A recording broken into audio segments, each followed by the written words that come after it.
Shoppers beware, thefts are up this time of the year, and that involves more than just shoplifting.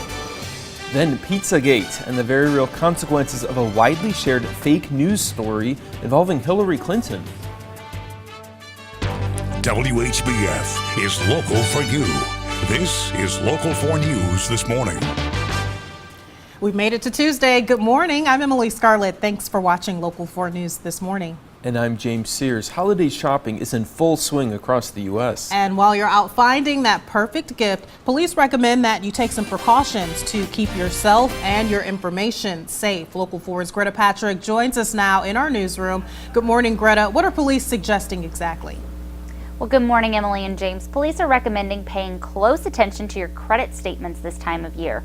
Credit card fraud can happen while you're out shopping, but the Illinois Fraternal Order of Police gave us some tips for keeping your info safe if you're opting to shop online. First, to make sure your security software is up to date before you shop. Only shop from companies you know and trust, and keep in mind if a bargain looks too good to be true, then it probably is. Also, don't respond to emails asking you to verify your credit card information, that is, unless you initiated the verification. Bettendorf Police Captain Keith Kimball gave us some tips for when you're out and about buying gifts. He says although credit card fraud is common this time of year, it's safer to use a credit card rather than carrying around a lot of cash.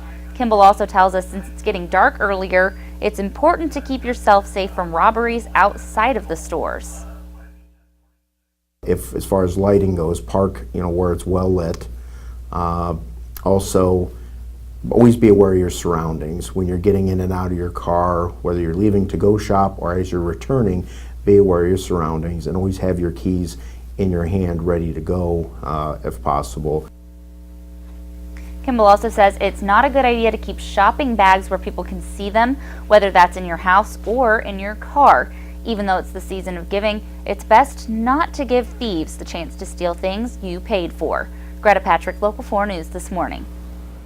Great tips. Thank you, Greta. Investigators say an electrical problem caused the fire that damaged a home in Burlington. It happened on Division Street around 11 yesterday morning. Two people that were home at the time were able to get out safely, and firefighters were able to get the flames under control in about 10 minutes. The city's fire marshal says the fire caused about $15,000 in damage. Investigators consider this incident an accident. The Davenport Police Department hopes a new photo will help them solve a recent robbery. It released this photo of a dark-colored SUV captured on security cameras. Police say a man walked into Vibrant Credit Union on Brady Street on November 18th and implied he had a weapon. Police are still looking for him. If you can identify the man or the vehicle, you're asked to call Davenport Police. Prosecutors in California say murder charges are possible following the deadly warehouse fire in Oakland. At least 36 people died in that blaze, and that number is expected to rise. It's still unclear how many people were inside when the fire started. The fire erupted during a dance party Friday night, but officials with the city of Oakland say they received several complaints about the building in recent months. And a South Carolina prosecutor is vowing to retry a former police officer charged in the shooting death of an unarmed black man.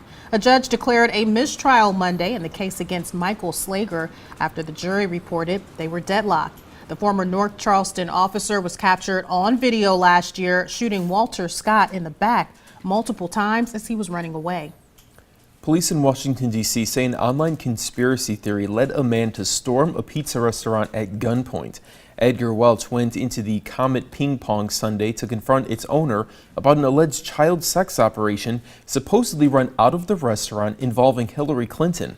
The Pizzagate allegation appeared on fake news websites and has been pushed by the son of retired General Michael T. Flynn, President-elect Trump's pick for National Security Advisor. Police say Welch fired a shot inside the restaurant, but no one was hurt. He's now facing assault with a dangerous weapon charges. Well, the election results are now officially in, and Iowa ranked 5th highest in the nation for voter turnout. Local 4 News is your local election headquarters. More than 1.5 million votes were cast in Iowa in this year's general election. More than 72% of eligible voters exercised their right to vote. Hillary Clinton finished more than 100,000 votes behind President-elect Donald Trump. The billionaire businessman won 93 of Iowa's 99 counties. President-elect Donald Trump will hold more meetings today in New York as he works to fill jobs in his administration. Some of those meetings have featured some unlikely guests. Roxana Saberi has the latest from New York. Visitors continue to file through Trump Tower this week as the president-elect's team promises more news on Mr. Trump's cabinet picks in coming days. A lot of great interviews with prominent Americans. Looking forward to more announcements later this week. Among the visitors, former Vice President Al Gore, a Democrat and leading voice in the fight against climate change. He spent about 90 minutes inside, first with Ivanka Trump, then with her father. I had a lengthy and very productive session with the president-elect. It was a sincere search for areas of common ground. Mr. Trump has referred to climate change as a hoax. A lot of it's a hoax. It's a hoax. And in 2012, he tweeted that the concept was created by and for the Chinese.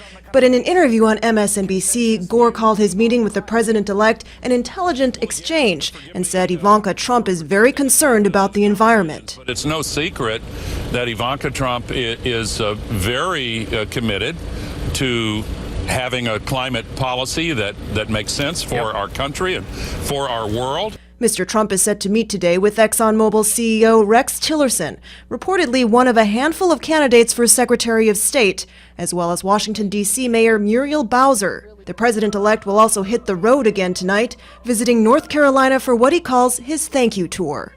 Roxana Saberi for CBS News. And the president-elect will be in Iowa this week as part of that thank you tour. Trump is scheduled to hold a rally in Des Moines Thursday night. This will be Trump's first visit to the Hawkeye State since clinching the White House in November. Bettendorf's newest winter attraction will finally open today at Middle Park. The city's outdoor ice rink was supposed to open 2 weeks ago. That was delayed because of the unusually warm November. A ribbon-cutting ceremony will take place at 5 this evening, and the rink will open to the public immediately after. There is no charge to skate, but skate rentals are $2 for both children and adults. And it's feeling much different than it did for our unusually warm November, so I'm thinking they will not have a problem getting that ice rink up and running. That's right. It's been a while since I've been out there. How about you? It's been years for me, so it's been a while. I don't know that I'll be going this year either. I don't do the cold all that well. Let's turn it over to meteorologist Ash Simpson. I don't do cold well, and it's going to be cold, right? Yeah, that's for sure. We're looking at temperatures cooling way down later on this week. If you want to get out to that ice skating rink and enjoy it today, would be the best day to do that. But be careful if you are headed out there, because we do have a dense fog advisory in effect, at least until 10 a.m. this morning. We're looking at visibilities less than a mile. We're looking at 0.8 of a mile right now in the Quad Cities, half a mile in Clinton and Galena, and right around 1/4 of a mile in Sterling. So these visibilities are very much reduced, so please be careful, especially with those slippery roads from all that snow melting. Temperature, though, doesn't feel too bad. 34 right now in Moline, 32 in Davenport with a wind chill of 29. Temperatures will only warm up a few degrees today ahead of a cold front that's going to be moving through and then cooling us way down, causing those winds to pick up as well. So looking at temperatures right now, a lot of us will only be about 2 to 3 degrees above that later on. You can kind of see that cold front with that little snow that's falling in northern Iowa right now. We could see a few flakes north of I-80 today, just a few little flurries, but no accumulation is expected. We'll get up to right around 36 in the Quad Cities by right around 11 a.m. Clouds will be clearing out by that point as well, and then we'll have a lot of sunshine later on in the afternoon, so it should be very nice. High of right around 36 today with those falling temperatures and clearing clouds, and then tonight we do get down to 23, so a much colder night than it is this morning, and then temperatures later on in the week will only be in the lower 20s and lower teens for lows, so cold weather's coming. Well, how about you, Ash? Outdoor skating rink for you? I did it in Raleigh, North Carolina, where it never gets below freezing. So I don't know about those temperatures in the teens. I think I'll be staying inside near a fire or something. You guys just need to just bundle up and maybe tie some pillows onto you just in case. But it'd be fun to see you guys. I'm gonna need that parka that Yeah, Ash mentioned earlier. Yeah. Well, if you bundle up too much, then you just get all rigid. You can't really skate around all too well. So I don't know how that would work. I have to work out my plan a little bit. We'll figure it out. Bit better. Thanks, Ash. Jay takes on some classic games and what helped to send the Hawkeyes to Tampa. That and more in your morning sports. Time now is 6:41. You're watching Local 4 News this morning. WHBF is local for you with James Sears, Emily Scarlet, and meteorologist Anthony Peoples.